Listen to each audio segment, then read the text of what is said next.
हमारी real story है, real horror story है, वह कोटा के राजस्थान की है, जहाँ पे एक हवेली थी, राणा प्रताप की हवेली। वहाँ पे राणा प्रताप जो रहते थे, बहुत ठाट बाट वाले व्यक्ति थे, जिनको शानो शौकत ऐशो आराम से रहना बहुत पसंद था। बहुत पुरानी घटना है ये कोटा के राजस्थान की। वहाँ पे वो रहते थे, जब इनको अपने से 10 साल से छोटी उम्र की एक लड़की से प्यार हो जाता है। लड़की देखने में बेहद खूबसूरत होती है, वे उसके एकदम दीवाने हो जाते हैं और उस लड़की से शादी कर लेते हैं। लेकिन वो लड़की जो थी वह इनके जायदाद पैसे की लालच में थी। वह चाहती थी कि मैं इनके जायदाद पैसे पे कब्जा कर लूँ, इसलिए इस चक्कर में वो उससे शादी की थी लालच में, क्योंकि वो अपने से 10 साल से बड़े से आखिर में शादी क्यों करेगी। उसका एक दूसरा बॉयफ्रेंड भी था जिसके बारे में उसने ये बात छिपा रखी थी।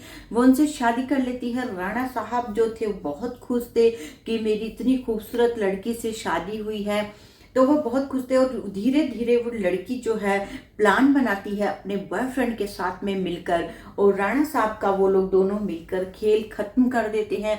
और वहीं पर उसी के जो बंगला था, उसकी जो बाहर की तरफ गार्डन था, वहां पे मिट्टी खोद के रात में वह उसे उसकी बॉडी को वहीं पर दफना देते हैं। और उसके बाद दोनों उसके जायदाद पे उस पे कब्जा कर लेते, वहीं रहने लगते हैं। लेकिन फिर वो जो मरते समय वो राणा साहब था, वो बोलते हुए मरता है कि मैं किसी को नहीं छोड़ूंगा, किसी को नहीं छोड़ूंगा। और वाकई में कुछ दिन बाद ही पता चलता है कि दोनों जो बॉयफ्रेंड वगैरह जो जोड़े थे वह अचानक से गायब हो जाते हैं, कहीं नहीं मिलते हैं। और उसके बाद से तो वो हवेली है पूरी सन्नाटे में रहती है, वहाँ कोई आता जाता नहीं है। जब से वो दोनों गायब हुए थे, बहुत समय बाद वहाँ पे एक प्रेमी जोड़ा घूमने आता है। उनको नहीं पता था कि यहाँ पे ऐसी घटनाएं हो रखी है। प्रेमी जोड़ा वहाँ पे घूम रहा था, जिनकी शादी होने वाली थी।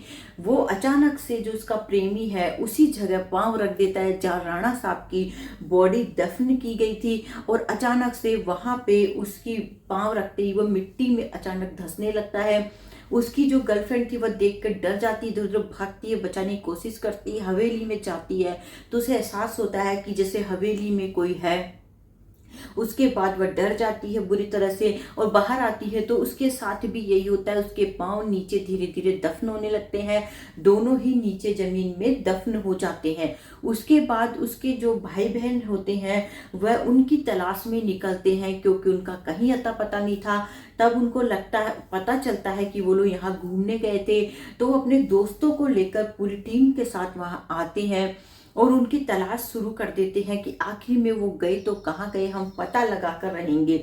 जिसमें उनका एक दोस्त था, वो इन सब चीज़ों में, तंत्र मंत्र में, आत्माओं में बहुत अच्छी नॉलेज रखता था और उसे उन सब चीज़ों का बहुत ज्ञान था।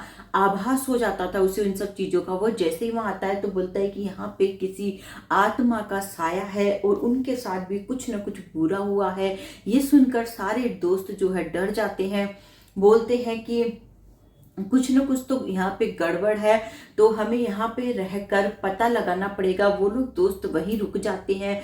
लेकिन वहाँ पे एक दोस्त है उनका, वो अचानक से अजीब अजीब हरकतें करने लगता है। उसकी हरकतें बड़ी विचित्र हो जाती है। उसके बाद जो उसका दोस्त होता है, वो जिसको बहुत ज़्यादा नॉलेज थी, ज्ञान थी, वो बोलता है कि यहाँ पे जो आत्मा है उसे हमें तंत्र मन शक्ति से बुलाना पड़ेगा और बुलाने के बाद उससे पूछना पड़ेगा कि आखिर में वह चाहती क्या है और उसने सबके साथ में ऐसा गलत क्यों किया है।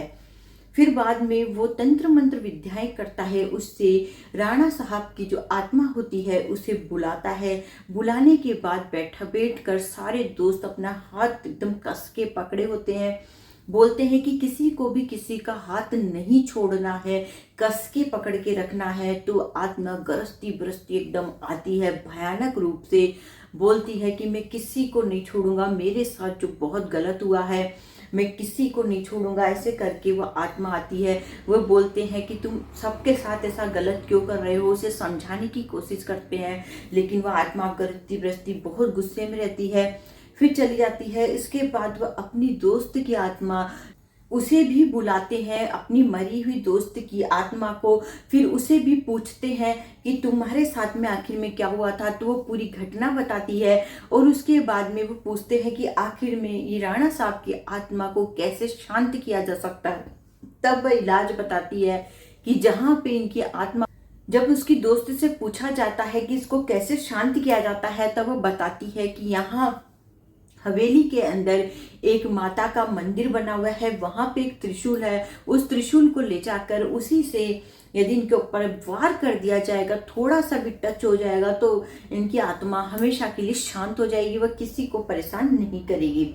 इसके बाद वो लोग दोस्तों यही कोशिश करते हैं, माता के मंदिर को तलाशते हैं और माता के मंदिर में से वो त्रिशूल निकालते हैं। निकालने के बाद उस आत्मा को फिर से वो लोग बुलाते हैं और बुलाने के बाद में उस त्रिशूल से एक दोस्त जो है उनके ऊपर हल्का सा वार कर देता है। वार करने के बाद वो आत्मा बिल्कुल जलने लगती है, जल के पूरा मतलब एकदम साउंड आता है, बहुत गरजती है, बहुत गुस्सा करती है, बहुत विचित्र वहां से आवाजें आती है। उसके बाद वो आत्मा पूरी तरह से हमेशा के लिए शांत हो जाती है और वहाँ का वातावरण भी पूरा शांत हो जाता है। उसके बाद से वह आत्मा किसी को भी परेशान नहीं करती है और वहाँ पे हवेली में अब लोग आराम से घूमने आते हैं और वह अब किसी को परेशान नहीं करती है।